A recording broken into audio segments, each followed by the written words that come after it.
അനിതാ ശീലൻ 100 ചോദ്യങ്ങൾ ഇതുവരെ ചോദിച്ചത് മുഴുവൻ ഈ ചർച്ച തുടങ്ങുന്നത് പോലും മിണ്ടാതിരിക്കുന്ന താരസംഘടനയെ കുറിച്ചാണെങ്കിൽ ബാക്കിയുള്ളത് സർക്കാരിലേക്ക്. ഞങ്ങൾ ഒരു റിപ്പോർട്ടും പൂഴ്ത്തിവെച്ചിട്ടില്ല. ഹേമ കമ്മീഷൻ റിപ്പോർട്ട് ഹേമ തന്നെ പറഞ്ഞു, റിപ്പോർട്ട് പുറത്തുവിടരുതെന്ന് പറഞ്ഞു. അതായിരുന്നു മുഖ്യമന്ത്രിയുടെ വാദം. റിപ്പോർട്ട് പുറത്തുവിടരുതെന്നല്ല, സുപ്രീം കോടതിയുടെ മാർഗനിർദ്ദേശങ്ങൾ അനുസരിക്കണമെന്നായിരുന്നു കത്തിനകത്തുണ്ടായിരുന്നത്. അപ്പോൾ സർക്കാർ കാപട്യം കാണിക്കുകയാണ്, ഒത്താശ ചെയ്യുകയാണെന്ന് പ്രതിപക്ഷം പറയുന്നതിനെ ഇത്രയും വിമർശനങ്ങളെ എങ്ങനെ നേരിടും?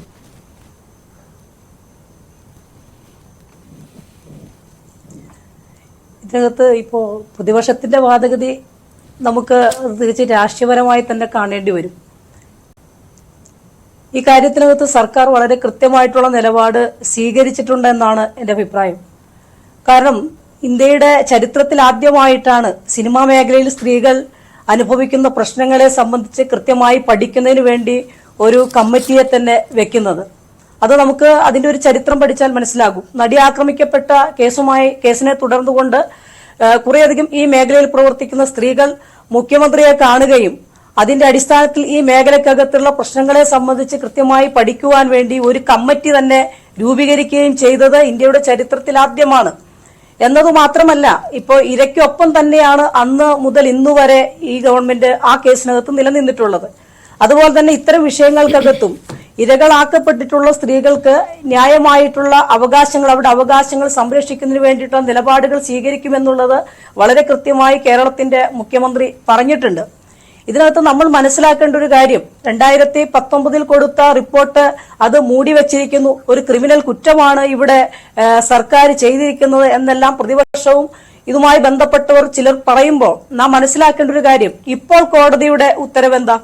ഇപ്പോൾ കോടതിയുടെ ഉത്തരവിൽ പോലും കൃത്യമായി പറയുന്നത് ഇത് അതിന്റെ സ്വകാര്യതയും അതുപോലെ തന്നെ വിശ്വാസ്യതയും സംരക്ഷിച്ചുകൊണ്ട് മാത്രമാണ് ഇത് പുറത്തുവിടാകൂ എന്നുള്ളതാണ്.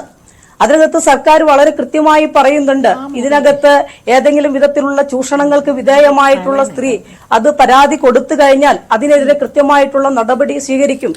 ഈ കമ്മിറ്റി റിപ്പോർട്ട് എന്ന് പറയുന്നത് തന്നെ വളരെ പുതിയ കാലത്ത് ഏറ്റവും നമുക്ക് നാം പ്രതീക്ഷിക്കാത്ത ഒന്നാണ്. ഞാൻ ഇടപെടുന്നതിൽ ക്ഷമിക്കണം. ആരുടെ സ്വകാര്യത? നേരത്തെ ഹരീഷ് പറഞ്ഞു നിർത്തുന്നതാണ്. ആരുടെ സ്വകാര്യത? ഇരകളുടെ സ്വകാര്യതയാണെങ്കിൽ നിങ്ങൾ പരിഗണിക്കൂ.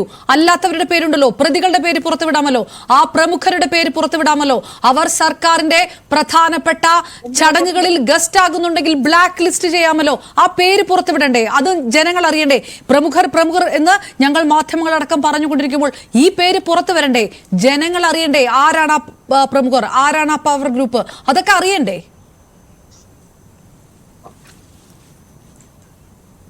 നാം മനസ്സിലാക്കേണ്ടത് ഈ റിപ്പോർട്ടിന്റെ ഒരു സതുദ്ദേശം എന്ന് പറയുന്നത് ഈ സിനിമാ മേഖലയിലെ പ്രശ്നങ്ങൾ പരിഹരിക്കുന്നതിന് വേണ്ടിയിട്ടുള്ള ഒരു റിപ്പോർട്ടാണ്.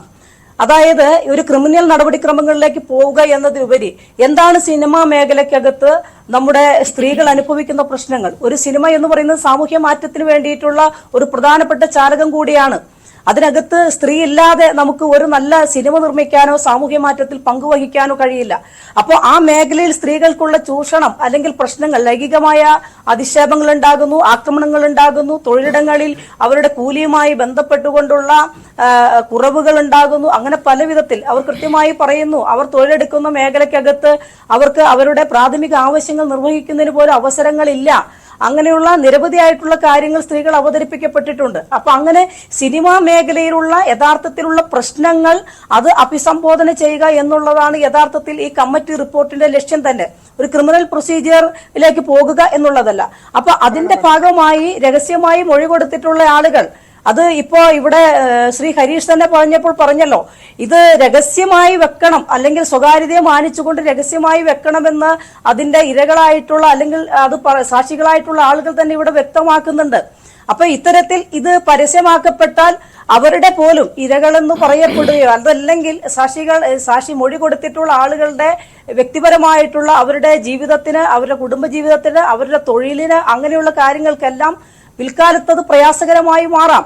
അപ്പൊ അങ്ങനെയുള്ള സാഹചര്യത്തിൽ ഇതിനകത്ത് ഇതിന്റെ സ്വകാര്യത അത് നിലനിർത്തണം എന്ന് പറഞ്ഞുകൊണ്ട് ഹേമ കമ്മിറ്റി അത്തരത്തിലുള്ള ജസ്റ്റിസ് ഹേമ അങ്ങനെയുള്ള ഒരു ആവശ്യം സർക്കാരിന്റെ മുന്നിൽ വെക്കുന്ന സ്ഥിതി ഉണ്ടായിട്ടുണ്ട്.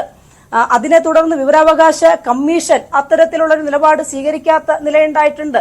പിന്നീട് അതിന് ഓവർറൂൾ ചെയ്തുകൊണ്ടുള്ള വിവരാവകാശ കമ്മീഷന്റെ നിലപാടുകൾ വന്നിട്ടുണ്ട്. ഇപ്പൊ ഏറ്റവും ഒടുവിൽ കോടതിയുടെ ഉത്തരവ് വരുമ്പോൾ പോലും കോടതി അത് തന്നെയാണ് പറയുന്നത്.